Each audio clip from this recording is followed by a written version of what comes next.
In the Kuta Siches Chelik Yud Aleph, Parshas B'Shalach, page 58, there the Rebbe says, Benegea, where it says, Vatikach Miriam Sateg B'Yoda, that Miriam, after Krias Yamsuf, after Moshe Rabbeinu and the men sang the Shira, she took the drums and she went and started singing, and the women went along with her. And the Rebbe says, why did she take the drums? To express more the simcha that she had. And then the Rebbe writes there that other Mefarshim give another reason why she took the drum. Because since Keil Be'isha Erva, to hear a woman singing is Erva, because we're afraid who knows what this will lead to if you hear a woman singing. So therefore, since they were going to sing, she took the drums in order to drown out the call of the Isha. And the Rebbe said that Rashi doesn't bring that reason, because that reason doesn't apply. Why not? So the Rebbe said, because since Rashi says, but by Krias Yamsuf, Ro'asa Shivcha Layam Mashaliro Nevi'im, that even a Shivcha, even a simple maid, saw more of the Eibishter than even the greatest Nevi'im. So at that moment, there is no chash, there's nothing to suspect, and therefore there is no problem with Keil Be'isha Ervo, that they should have to drown out their voice, because if they hear, men will hear their voices singing, there'll be a problem, who knows what it could bring to.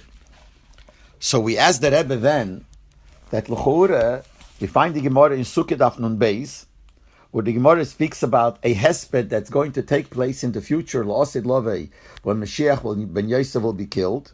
And the Pasuk says, V'sof ha'oretz mishpachas lavad, mishpachas David lavad, u'nesheim lavad, that men and women will be separate. So the Gemara says, so L'osid Lovei, even though they'll be involved in a hesped, and when you're involved in a hesped, there's less chance for kalos reish that things, immoral things should happen. And also it's a time when ein yetzer hara sheiled behem. The yetzer hara doesn't have any control. And Rashi says, because at that time it'll be already when there'll be no yetzer hara, because the Pasuk says, V'asirei sisleiv ha'evan, Hashem says, I will take away the heart of stone. So people will not have a yetzer hara at that time. And Rashi also says, the Gemara says that Hashem will share the yetzer hara, and this will be all after that. Nevertheless, the Torah says that you have to have men and women separate, because who knows what could be. Certainly, at other times you have to do that. But from this Gemara, we see that even at a time when there is no yetzer hara, nevertheless, we're afraid. Who knows what's going to happen? So how do we say here that because by Krias Yamsuf they saw Ro'asa Shivcha Layam, that's why there was no chashash that who knows what will happen, something immoral might happen, and therefore you can't say that the reason they had the drums is to drown out the voice of their singing. And that's the shaila that we asked the Rebbe. And we wrote, maybe the reason is that by Krias Yamsuf was more than it will be L'osid Love. Not because it was more, but because L'osid Love is going to be a permanent situation, there'll be no Yetzer Hara. By Krias Yamsuf, it is a temporary thing, a sudden thing.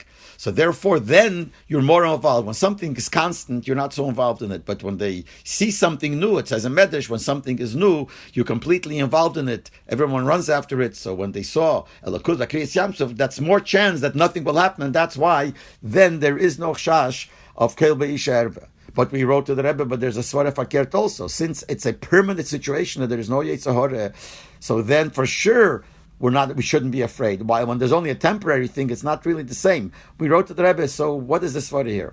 The Rebbe crossed it all out, and all the Rebbe did, he wrote the words that even though in the Gemara it says that L'osid Lovei, that when there'll be behesped and the Yetzer Hara is not shaded, nevertheless you have to have men and women lavad. It's no kasha. And he wrote, Ki bekriyas yamsuf hoya miseiram is because Krias Yam was even more than then. Because they said Zek Keli, and Rasha says, hoya marin oisei beds, but the Posha was showing on the Eibishter. So the Rebbe is saying that the Gilui Lakus that was there by Krias Yamsuf was more than the Gilui Lakus that will be L'osid Lovei at the time when this Pasuk talks about.